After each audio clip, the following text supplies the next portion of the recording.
మగవాడి కన్నీళ్లు భగవంతుడు రెండు ఒకటేనండి. ఎందుకంటారా? రెండు కంటికి కనపడవు. అందరూ అంటారు కదా, ఆడికేంటి మగాడు చేతి నిండా సంపాదిస్తున్నాడు ఎక్కడన్నా బతికేస్తాడులే అనేసి. కానీ ఒక మగాడిని లోతుగా కదిలించి చూడండి, తన కళ్ళల్లో కనపడుతుంది తను పడే బరువు బాధ్యతలన్నీ. ఒక మగాడు చాలా మౌనంగా ఉన్నాడు అంటే అర్థం తన బుర్ర మొత్తం కుటుంబ బాధ్యతలే నిండి ఉంటాయండి. ఒక పక్కన వయసైన తల్లిదండ్రుల ఆరోగ్య ఖర్చులు, ఇంకొక సైడు పెళ్లి చేయాల్సిన అక్క చెల్లెళ్ళు, ఇంకొక సైడు తన కన్న బిడ్డల స్కూల్ ఫీజులు, ఇంకా మెయిన్ పాయింట్కి వస్తే తన వైఫ్ కోరికలు, ఇలా మైండ్ ఫుల్ తనకి క్రషే ఉంటుందండి, ఇంకేం ఉండదు.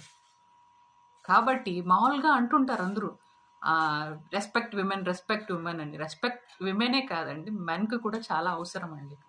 ఇప్పటికీ బాధ్యతగా ఉన్నారండి. నిజాయితీగా ఉన్న మగవాళ్ళందరూ